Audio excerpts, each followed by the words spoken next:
Welcome to this video. If you clicked on it, you probably already saw the release of prusa's CoreXY, and if you didn't, well, I've linked it down below so you can watch first before you listen to this one. Well, today I thought, instead of a technical breakdown of the printer, it would be more of a video discussion of my thoughts on the new release and all the new printers in general that have been coming out, while I attempt to unclog my X1C, because I've got the wonderful PA6CF clogged in my full hot end. And this is the second hot end that I've clogged while trying to figure out how to print this material. I'm in the process of doing many tensile samples of PA6CF, and well, with the printing, you expect the failure.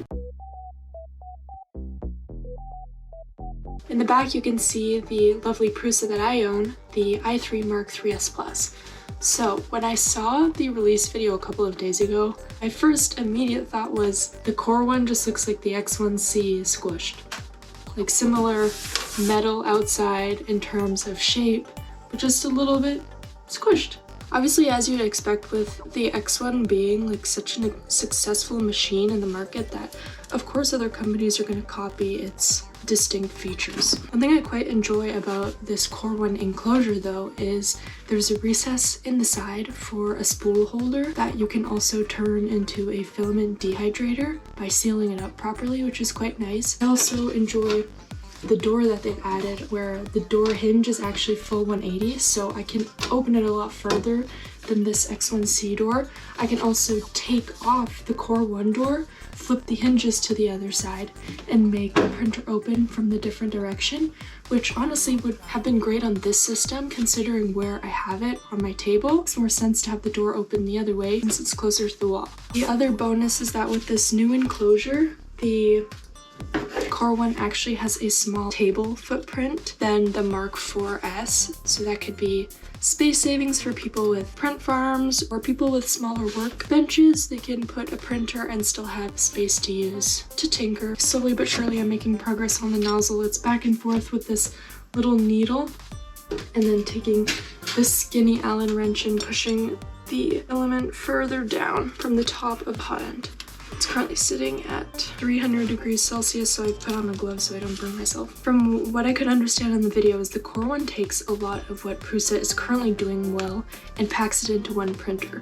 That includes their high-speed extruder, as well as all the heating and cooling research they've done for the HT90. So not only am I getting a workhorse of a system that now prints 15 to 20% faster than their Mark IV's, which was already at 600 millimeters per second top acceleration, which is 100 more than the top acceleration of this one, I'm pretty sure. CoreXY prints faster than its Mark IV's, and it has a nice enclosure, heating and cooling, a great extruder, and so it's pretty decent for your engineering materials. The thing is, the hot end on the CoreXY only gets to 290 degrees Celsius and the bed to 120. The X1C here, my hot end goes up to 400 as the max, but obviously you're not printing extremely high temp materials on the CoreXY. At least your hot end wouldn't be able to. You would need some upgrades, as well as probably an upgrade to your heater cartridge. 9 times out of 10, I'm not printing an engineering material. I don't know about you, but 290 degrees Celsius is fairly decent for most of the materials you're probably ever gonna print. There's two major things that I was super excited about for the CoreXY release.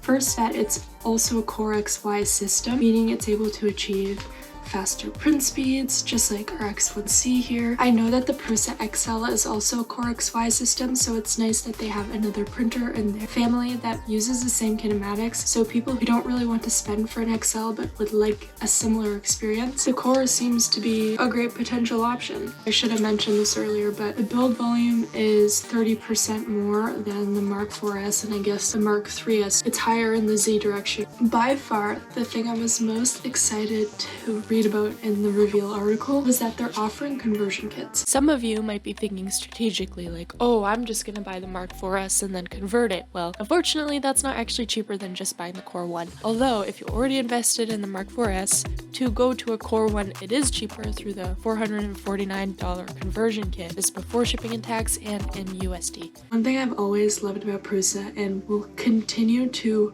thoroughly appreciate is that you can buy their printers in full kits, so you can assemble them from scratch. I feel like you become more one with the technology when you see how it's built, especially when you build it yourself. So the fact that this new Core 1, it also comes as a kit is awesome, and the fact that you can convert your Mark 4S, which is a bed slinger printer, to the Core 1, which is a completely different kinematic system, is super exciting as well. And I think if I was currently in the market for a new prusa, I would consider getting the Core 1. I guess the Mark 4S and this new Core 1 have very similar parts. So the extruder is the same, although I think if you buy the Core 1, the next extruder is an improved version. Nonetheless, like, I don't think I've seen any other printer, designer, and manufacturer create conversion kits like this for their upgraded successors, and albeit a conversion kit that switches between printer kinematics. I do know too, as seen in the product video, that the MMU is compatible with this new Core 1. I haven't personally used it myself, but from somebody I met at Rapid TCT earlier this year, she actually really loves her MMU and has gotten awesome results on it in terms of medical models and beautiful art pieces. But I've also heard the flip side where it can be finicky. So at the end of the day, when it comes to my X1C, I love my AMS. And I think I love my AMS so much because I'm coming from that point where I was manually changing spools for different colors or material layers on the prusa, so I have much of an appreciation for the AMS. I think in terms of a workhorse, the Core 1 offers a lot of merit, maybe not so much in the material changing element of that, but then again, I have yet to try an MMU or have seen the MMU compatibility with the Core 1. I am quite a fan of that GPIO Hackerboard that they have, so that you can incorporate different add-ons, whether it's a camera, lighting, etc. I currently pretty much use my Mark 3S Plus for printing my flex materials, and it seems like the Core 1 would do that, and if not a better job in terms of print speed in comparison. One thing I'm often curious about though is how profitable is it for a company to release a new machine right now, considering how many of them are out there. Like, I feel like every other week there's a new printer on the market. I wonder as well how profitable it is for the companies to send a bunch of printers to different influencers and creators. Like, how many of you are likely to purchase a printer just because one of your favorite YouTubers posted a video about it? But on that note as well, with all the new machines coming out, all the upgrades and the flashy add-ons and things like that, I personally have not seen a new machine where I've been immediately tempted to go online and buy it. I currently have two Enders which don't get used, this Mark 3S which I use solely for my flexible materials and backup in case this is busy, and then my X1C, which since I bought it has been the ultimate workhorse because it just prints, it works, it's reliable.